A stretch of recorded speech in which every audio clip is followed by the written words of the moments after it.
દરમિયાન આપણે છેલ્લો વિડીયો વ્લોગ અપલોડ કરશું અને યાત્રીઓની મુલાકાત કરવા જઈએ. આપણે જોઈએ યાત્રીઓ ક્યાં પોઝિશનમાં બેઠા છે, તો જોતા રહીજો, જોડાયેલા રહેજો.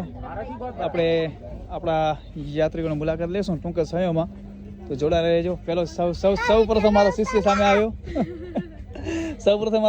આવ્યો અને આપણે અચાનક એ લોકોનો વિડીયો ચાલુ કરીને જઈ રહ્યા છીએ. તો જોઈએ કે કેવા પોઝિશનમાં બેઠા છે બધા યાત્રિકો.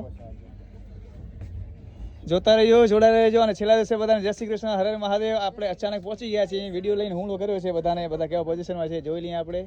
કેમ છો બધા? આજના છેલ્લા વિડીયોમાં બધાને જય શ્રી કૃષ્ણ, આવજો, મળશું. અને નાણસ અચ્છા,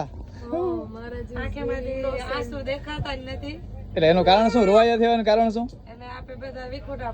10-12 દિવસ યાત્રા દરમિયાન હતા અને ફેમિલી જો બહુ જે વર્તન સારો કર્યો છે, એ વર્તનના કારણે મારાની આંખમાંથી આંસુ આવી રહ્યા છે. પણ હું એમ કહીશ કે યાત્રિકોની પણ આંખમાંથી આંસુ આવી રહ્યા છે. બહુ મજા આવી, આનંદ લીધો 10-12 દિવસ દરમિયાન.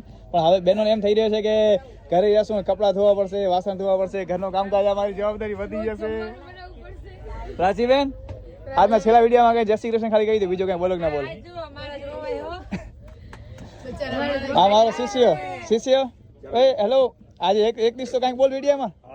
હેલો, લાલાભાઈ ની ક્યાં તારે અમારા હજી બે પરમ મિત્રો છે આગળ ક્યાંક. લાલાભાઈ ને હા બેઠા છે. એ તો ભાઈ છેલ્લા દિવસે આ તો 2 દિવસ દરમિયાન યાત્રામાં હતા, બધાને ખબર છે કે ટ્રેનમાં નાવા ધોવાની વ્યવસ્થા ના થાય. જેવા છીએ પોઝિશન આપણે લુક દઈ દઈએ.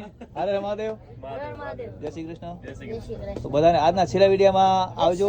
જય શ્રી રામ. મળશું આપણે. અશ્વિનભાઈ, બાબુભાઈ, 10 દિવસ દરમિયાન તમે કઈ યાત્રા નથી બોલી, આજે કઈ સારો મસ્ત જોરદાર બોલી દો કઈ. જય સિયારામ. યાત્રા દરમિયાન બહુ મજા આવી ને, યાત્રા કરતા રહેશું ને. ચલો મિત્રો, બધા યાત્રિકો અમારા ભાઈ બહેનો બધા મોજમાં છે. અને આજના દિવસ દરમિયાન આપણે છેલ્લો વિડીયો અપલોડ કરી રહ્યા છીએ. અને નેક્સ્ટ ટ્રીપ અમારી છે ગોકુળ મથુરા વૃંદાવન, 21 તારીખે જઈ રહ્યા છીએ બીજા યાત્રિકો જોડે.